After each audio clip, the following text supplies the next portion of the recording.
আসসালামু আলাইকুম, Monira blog kitchen থেকে আমি মনিরা বলছি। আজ আপনাদের তৈরি করে দেখাবো লাউয়ের একটি মজাদার রেসিপি। তো তার জন্য লাগছে আমার লাউ। এখানে আমি একটা লাউ নিয়েছি। ছোট বড় যে কোনো সাইজের লাউ দিয়ে আপনারা এই রেসিপিটি তৈরি করতে পারেন।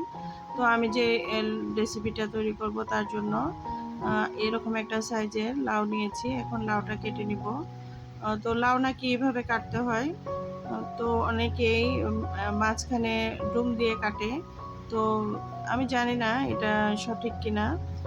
অনেকেই বলে মুসলিমরা নাকি মাঝখানে ফালি করে লাউ কাটতে পারে না, এরকম করে লাউ কাটতে হয়।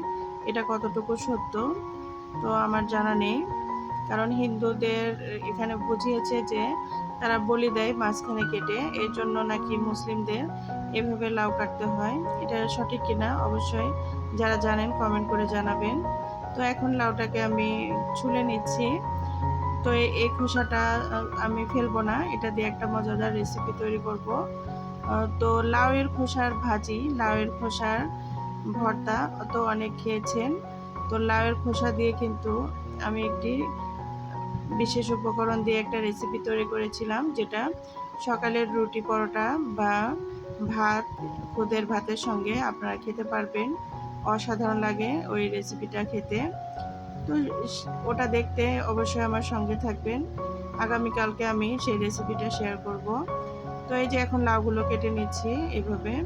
আর এখানে লাউগুলোর সঙ্গে ব্যবহার করার জন্য, রান্না করার জন্য কিছু চিংড়ি মাছ আমি বেটে নিব, কাঁচামরিচ আর পেঁয়াজ বেটে নিব। আর এই যে আদা রসুন বাটা এটাও দিয়ে দেব।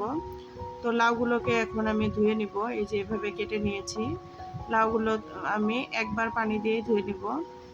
যেহেতু উপরের খোসাটা উঠিয়ে নিয়েছি, একবার পানি দিয়ে ধুলেই হয়ে যাবে।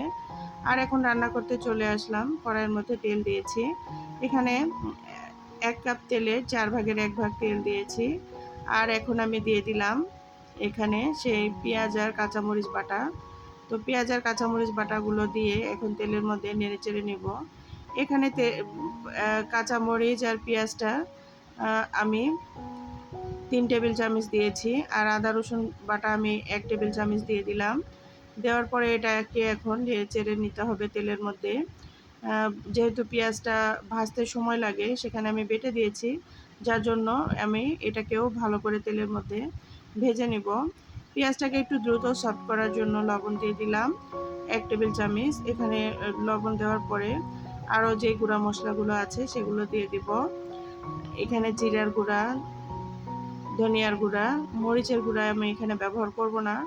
আমরা মরিচের গুঁড়া লাউতে খেতে ভালোবাসি না, যার জন্য দেই না। আর হলুদ, এই তো এই কয়টা মশলা এখানে দিয়ে দিব। আর কোনো মশলা এখানে ব্যবহার করব না। আর যেহেতু আমি এখানে চিংড়ি মাছটা বেটে ব্যবহার করব, আর চিংড়ি মাছের তো আলাদা একটা ফ্লেভার থাকে, যেটা প্রত্যেকটা তরকারির টেস্টটাকে অসাধারণ করে তোলে। আর আমি এখানে মশলাগুলো বেটে নিচ্ছি, কষিয়ে নিচ্ছি। দেখতেই পাচ্ছেন একটু পানি দিয়ে ভালো করে মশলাটাকে কষিয়ে নিব। মশলাটা যত ভালোভাবে কষিয়ে নিতে পারবেন, তরকারির টেস্টটা কিন্তু তত ভালো আসবে। এই যে সেই চিংড়ি মাছগুলো বেটে রেখেছিলাম সেগুলো, তো এখন এগুলো দিয়ে দিব।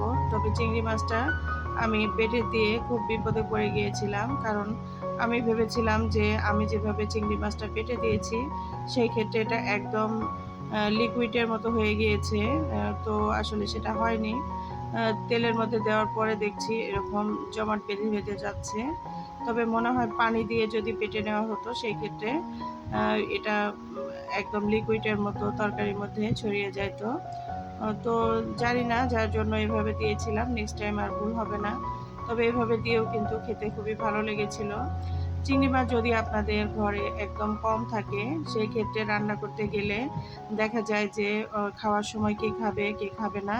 তো সেই ক্ষেত্রে আপনারা যদি এরকম বেটে তরকারিটা রান্না করেন, এতে করে আপনার সাশ্রয় হবে তরকারিটা। মানে আলাদা করে মাছ বেশি দেওয়ার চাইতে তরকারিটা রান্না করাও হয়ে যাবে। এছাড়া এরভাবে চিংড়ি মাছ দিয়ে তরকারি রান্না করলে তরকারির টেস্টটা অন্য লেভেলের একটা মজা লাগে, যেটা অনেকেই হয়তো জানে না। তো আমি এর জন্য একটু আলাদাভাবে আপনাদের মাঝে রান্না করে দেখাইলাম। কারণ আমি একটা আপুর ভিডিওতে দেখেছি, সে এরকম বেটে ব্যবহার করেছে। যার জন্য আমি আপনাদের মাঝে শেয়ার করলাম। তো এখন এই যে দেখুন এইভাবে নেড়েচেড়ে নিতে হবে কষিয়ে।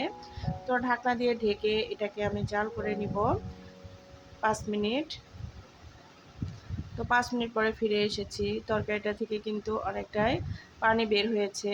তো এখন এটাকে নেড়েচেড়ে নিতে হবে। দেখতেই পাচ্ছেন লাউ থেকে কিন্তু অনেক পরিমাণ পানি বের হয়েছে। আমি কিন্তু এখানে মিডিয়াম হিটে জাল করে নিয়েছি। তো এটাকে এভাবে মিডিয়াম হিটেই জাল করে নিতে হবে।